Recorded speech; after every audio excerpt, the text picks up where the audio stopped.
Jenifer Waller, President of the Colorado Bankers Association. Welcome on the Business Brief.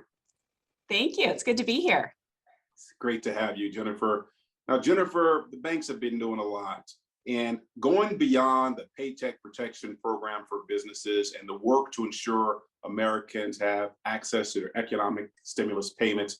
The Colorado Bankers Association and Colorado banks have placed a high priority on ongoing efforts to improve financial inclusion. Now, not everybody knows perhaps what that means, but I like to define it as efforts to make sure that those perhaps who haven't always been a part of the banking system or for whatever reason haven't trusted the banking system are reached out to or included into that process. Can you tell us what the Colorado Bankers Association and your member banks are doing to address this challenge and why now? Absolutely. First, I would say the payroll protection program, our work is not done there. We're still lobbying to ensure customers receive the federal forgiveness. The pandemic really highlighted the importance of having a bank account. As you know, stimulus funds, you could get them more quickly if you had a bank account. Many of those funds were received at a low or no cost account, like the Bank On program. We're members of Bank On. That's a national organization that's focused on providing traditional bank accounts with low or no cost to unbanked or underbanked individuals, really providing financial stability to families. Banks have really redoubled their efforts on D&I. We're seeing a lot of focus on investing in minority-owned businesses, an increase in contributions they make to CDFIs. CDFIs are community development financial institutions that can make loans to organizations or individuals that may not qualify for a bank loan yet. We're also seeing banks really focus this in two different prongs, kind of two different areas, if you will. One is the external, more D&I and the customer base, banking the unbanked, and also ensuring we have a diverse group of employees and candidates seeking employment.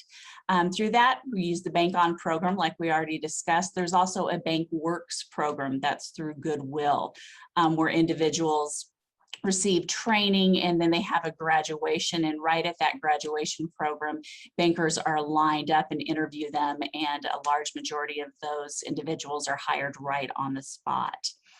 We're also seeing banks really dedicate a lot of resources to D&I. We're seeing an increase in mentoring programs for women and minority employees.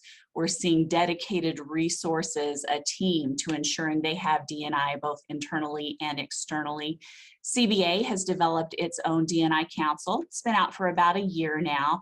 We are focused at providing resources to member banks to establish their program regarding D&I or improve it.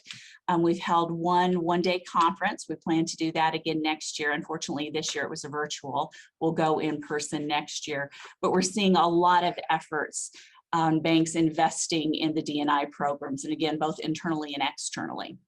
Let's pick that back a little bit further, Jenifer. According to the FDIC data, nearly 95% of Americans had a bank account in 2019, but more than 7 million households remain completely unbanked. And of those households, it was disproportionately low income and minority. Now, you touched on a lot of what you guys are already doing. I want to dig a little deeper into how that translates in Colorado. And as many banks have stated their intention to improve diversity, equity, and inclusion within their employee ranks and customers served, do you see this as a key part of the strategy to build greater trust in the banking system?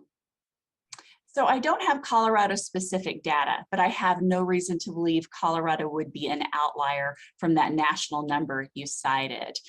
We absolutely see the goal of improving D&I not only as the right thing to do, but we feel it plays a key role in building trust in the system. We want to ensure the faces inside the bank match the faces outside the bank, meaning if you're a customer, when you go into the bank, someone can speak your language, they understand your unique needs. We feel that D&I will build trust in the system and greatly increase the customer's experience, making them more comfortable having a traditional banking account and hopefully leading them down the path of financial success. Now, as an entrepreneur myself, there's a saying in business that you get what you measure. Now, how do you think the Colorado Bankers Association and Colorado banks should measure success when it comes to DEI and the overall financial inclusion within our communities here in Colorado? So this one is a tough one because I don't think you can put a number to it. I don't think you can quantify it like that. My goal is to make continual progress. Are we seeing women and minorities attracted to the industry? Are they applying for the jobs? Are they staying in the banking industry once they've been hired? Is the number of unbanked or underbanked individuals decreasing every year? I think it's a year-over-year progress. I don't think you can just easily put a number on it and feel like you've accomplished your goal. I think it's something we have to work on every year.